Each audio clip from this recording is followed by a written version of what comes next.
របៀបធ្វើឲ្យអក្សររត់តាមមាត់យើងនិយាយបងប្អូនណាបាទអញ្ចឹងមិនថាយើងនិយាយភាសាខ្មែរមិនថាយើងនិយាយភាសាអង់គ្លេសគឺធ្វើឲ្យអក្សរហ្នឹងរត់តាមអ្វីដែលយើងបាននិយាយហ្នឹងណាបាទអញ្ចឹងបងប្អូនយើងចង់ចេះធ្វើបែបហ្នឹងបាទចង់ចេះកំណត់ចង់ចេះធ្វើបែបហ្នឹងខ្ញុំនឹងធ្វើការបង្ហាញនៅក្នុងវីដេអូនេះអញ្ចឹងបងប្អូនទាំងអស់គ្នាយើងចូលមកក្នុង Play Store មកបាទបងប្អូនណាបាទចុចចូលនៅក្នុង Play Store យើងទៅដំឡើងកម្មវិធីបាទអញ្ចឹងបងប្អូនទាំងអស់គ្នាគឺយើងចូលមកយកកន្លែងsearch ចុចទៅ search ហ្នឹងមកបងប្អូនបាទអញ្ចឹងបងប្អូនទាំងអស់គ្នាយើងវាយមកយើងវាយពាក្យថា keyboard បងប្អូនណាបាទ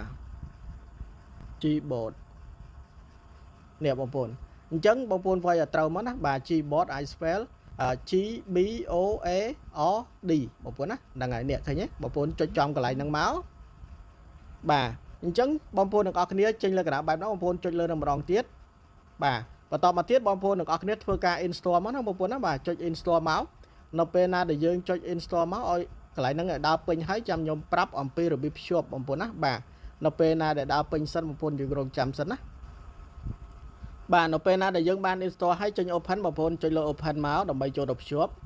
បាទបន្តមកទៀតចេញលក្ខណៈបែបហ្នឹងបងប្អូនចុចកន្លែង select បងប្អូនណាបាទបងប្អូនចុចទៅចូលកន្លែងហ្នឹងមកបាទបន្តមកទៀតបងប្អូនទាំងអស់គ្នាយើងឃើញកន្លែងគេដាក់ថាខ្មែរ keyboard ទេបងប្អូនអ្នកយើង tick យកអាកណ្ដាលហ្នឹងមកណាខ្មែរ keyboard ហ្នឹងចុចលើហ្នឹងមកបាទអញ្ចឹងនៅពេលណាដែលយើងបានធ្វើការភ្ជាប់ហើយបងប្អូនតែប៉ុណ្ណឹងបន្តមកទៀតបងប្អូនទាំងអស់គ្នាយើងចូលទៅក្នុង chat ខ្ញុំបង្ហាញនៅលើ Messenger មុនបងប្អូនណាបាទចាំបង្ហាញchat នៅតាម Telegram ម្ដងបងប្អូនណាបាទអញ្ចឹងបងប្អូនចូលមកក្នុង chat Messenger បាទអញ្ចឹងបងប្អូនទាំងអស់គ្នាដូចថាឥឡូវខ្ញុំចង់ចូល chat នេះឧទាហរណ៍ណាបាទនៅពេលណាដែលខ្ញុំចូលមក chat នេះបងប្អូនទាំងអស់គ្នា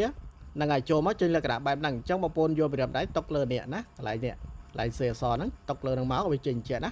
បាទនៅពេលណាដែលចេញអញ្ចឹងបងប្អូនទាំងអស់គ្នាគឺយើងមកមើលកន្លែងនេះណាបាទនេះកន្លែង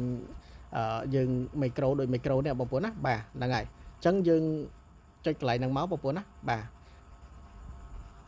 ពេលណាដែលចុចចឹងហើយចេញលក្ខណៈបែបនេះអញ្ចឹងបងប្អូនយកកន្លែងwell using the app បងប្អូនណាយកខាងលើនេះណាហ្នឹងហើយយកខាងពេលណាដែលយើងភ្ជាប់ហើយយើងត្រូវចុចលើនឹងម្ដងទៀតដើម្បីយើងនិយាយ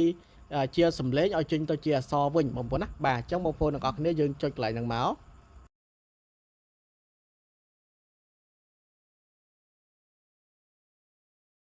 បាទបងប្អូនទាំងអស់គ្នានៅពេលណាដែលយើងបានធ្វើការនិយាយបាទគឺយើងនិយាយអីគឺចេញហ្នឹងបងប្អូនណាបាទអក្សររត់តាមការនិយាយរបស់យើងពេលណាដែលយើងជប់និយាយយើងចុចលើនឹងវិញមកបងប្អូនណាបាទហើយយើងចង់បញ្ជូនឲ្យគេយើងគ្រាន់តែចុចលេខព្រួយនេះបាទយើងបញ្ជូនឲ្យគេទៅបងប្អូនយល់ទេ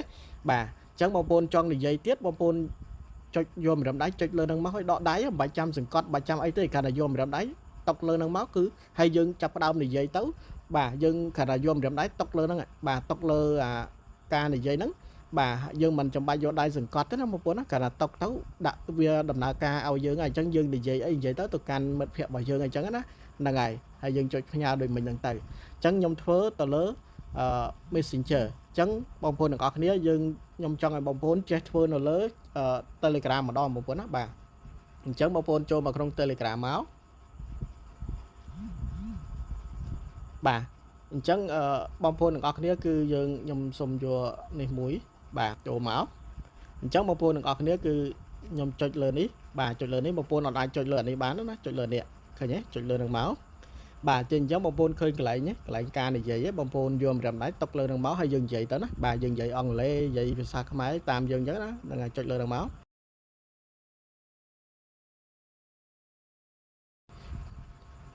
បាទនៅពេលណាដែលយើង